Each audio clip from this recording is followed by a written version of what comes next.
of the crop! When you watch an actor or wrestler perform who's bad or even average, the performance doesn't stick with you long after it's finished. But when an actor or wrestler gives a performance that's above and beyond the average, then it lingers, maybe even haunts you, and that's because the performer has tapped into something deeper. Something genuinely real, that feels similar to the lived experience of our lives. And especially so when it comes to wrestling, given that the performers are also putting their bodies on the line in order to portray the characters wholly. In the world of acting, the performers who sink into their roles like a second skin are often those who observe the method acting technique, a school of acting developed by Konstantin Stanislavski's system of training actors.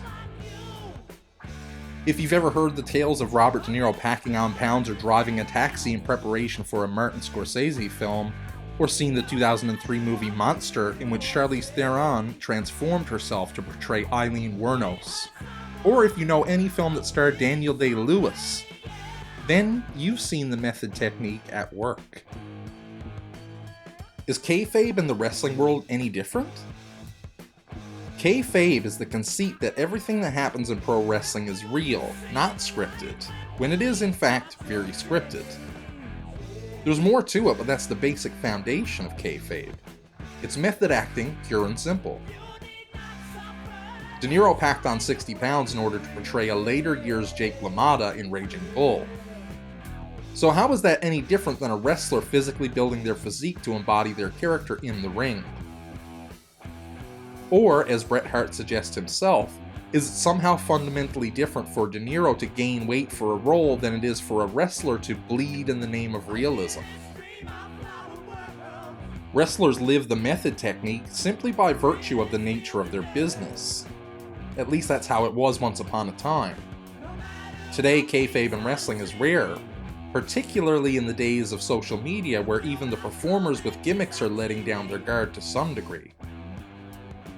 30 years ago and earlier, before most serious kayfabe all but disappeared, many wrestlers truly blurred the line between reality and fiction to a point theater, film, and other more traditional forms of television could never fathom doing.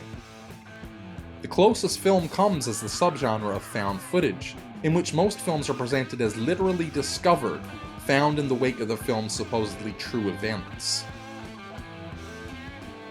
Often the performances of heel wrestlers in the good old days of wrestling provoked fans into riots, occasionally driving them to near or full-on violence in wilder territories because some fans believed so thoroughly in the reality of the performances and the events unfolding in the ring. Comedian Andy Kaufman and wrestler Jerry the King Lawler fooled the entire USA into believing they truly hated each other in 1982 after they had a violent altercation on Late Night with David Letterman. And get the hoses out here.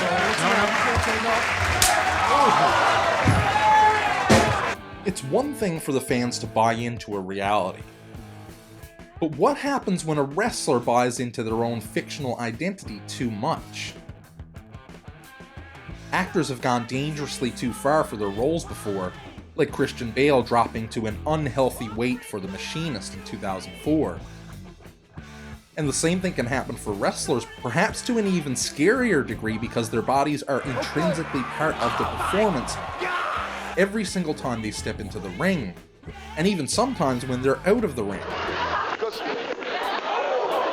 Someone like Brian Pillman, known better in his later years as the Loose Cannon, blurred the lines between fiction and reality so far, even in the time past most of kayfabe's expiration date, that it became detrimental to his career, as well as his body and mind. Method acting and kayfabe each hold an enormous degree of power when wielded by talented performers. And that power can do great good, just as much as it can do heaps of bad. Hot and cold running rats, right? Let me see.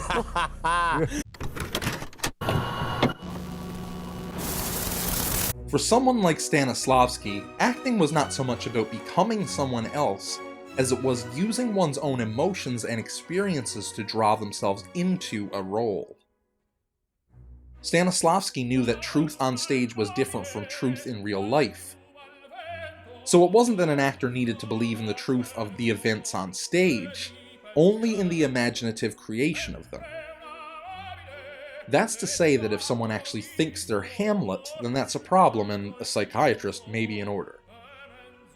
Method acting through Stanislavski's system is about creating a kind of second identity, a merging of the character and the real person portraying them. One of the larger aspects of the method technique involves emotional memory, or the use of emotions from one's own past and experiences to regenerate them for use in a performance, known as emotional recall. Many people think that method is solely about physically becoming a character. It's got just as much to do with the fertile imagination as it does physicality or knowledge of technique. Building the inner life of a character is just as important as the physicality. At the same time, Stanislavski knew the importance of physically embodying a character too. Quote, "The body needed to be trained." And this is perhaps where wrestling's concept of Kayfabe meets the method acting technique, in the realm where the body is a major part of a pro wrestling performer's personality. The late Bruiser Brody, aka Frank Goodish's wife Barbara, recounts how her husband would become Bruiser just in the change of the way he'd carry himself. She recalls dropping him off at the airport and watching him walk inside, tying up his wild hair, then witnessing the transformation happen, essentially as he left his family and entered the world of pro wrestling. Considering that in public in that era he'd carry himself everywhere as Bruiser Brody, never Frank Goodish. In a now famous clip of Brody being interviewed for TV, he talks about his personal life and football career, only to then realize the cameras were rolling the entire time. Though the interviewer doesn't believe anything earnest was said, Brody basically brings up Kayfabe without actually saying the word, suggesting it wouldn't be good for people to know he's actually Frank Goodish and not his wild behemoth of a wrestling character. The concept of Kayfabe has been around since nearly the beginning of professional wrestling, which itself had emerged out of Civil War era America. Kayfabe comes from the days when carnies were trying to portray events at the carnival as real in order to get one over on the unsuspecting marks in the audience. Most wrestlers and dedicated wrestling fans bristle at the word fake because pro wrestling isn't fake. The results are manipulated, and the in-ring action is often largely choreographed, but the actual wrestling itself and the toll it takes on the body is real.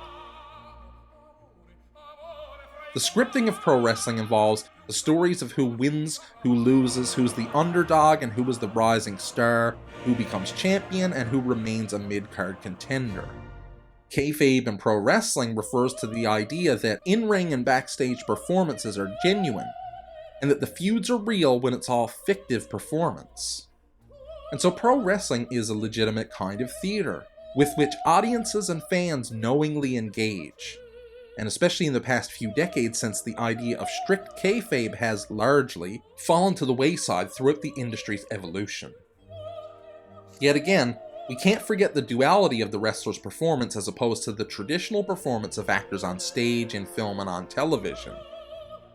Professional wrestlers must be both accomplished athletes and prodigious showpersons. So while De Niro, a legend though he is in the world of cinema, may have transformed his body for a few roles and tried to live the lives of his characters too, wrestlers have to do this every single night when they step into a ring. You fucking mark! No wonder then that many wrestlers have actually crossed over into acting, something that we constantly see today. Greco-Roman wrestling champion William Muldoon made a shift in the late 19th century from wrestling to acting, touring for several acting companies, performing Shakespeare rather than suplexes. In 1883, Muldoon joined boxer-cum-actor Maurice Barrymore for a production of Shakespeare's As You Like It. And then there are much more mainstream names many know, like Hulk Hogan and Rowdy Roddy Piper. By the time Hogan returned to the WWF in 1983, the company now operating under Vincent K. McMahon after he purchased it from his father in '82, He'd already appeared in Rocky III as the character Thunderlips. This pre-packaged Hollywood image in Hogan played a big part in the coming rise of Hulkamania, as well as in the general transformation of then WWF into a nationwide company under the younger Vince McMahon, rather than remaining as a New York area territory as it was in the days of his father. While Hogan was well known, and his appearances in films were more than noticed by the mainstream media, Rowdy Roddy Piper made perhaps the biggest impact at the time in Hollywood by playing John Nada in John Carpenter's 1988 film They Live, a film that's considered by many to be a masterpiece of speculative sci-fi. Plenty of other wrestlers have followed in the footsteps of the Hulkster and Rowdy Roddy. All this historical wrestling acting crossover inevitably takes us up to the current day wrestling and film industry, when Dwayne "The Rock" Johnson is all over Hollywood. Not to mention we've seen Dave Bautista and John Cena equally light up the screen, perhaps if not even more. Maybe not in dollars, but definitely in acting talent. What's most interesting about The Rock is that he's never quite left the squared circle, sort of like Cena. Clear in his occasional return to the ring. And I don't need to tell everybody that right now, Rock is making waves, for better or worse. But it's actually interesting to look at Young Rock, the television series that explored Rock's upbringing in the world of pro wrestling, and featuring fictional depictions of many famous old-school wrestlers, such as the Iron Sheik, Afa and Sika, Macho Man Randy Savage, and plenty others. The TV show acts as an amalgam of The Rock's identities in and outside of the ring, The Rock and Dwayne Johnson, joining the world of acting with that of wrestling in a very compelling, metafictional way. You can imitate it, but then it comes a point of return, and when the big pro just slapped the little pencil neck twice, he took off running, and I thought it was hilarious.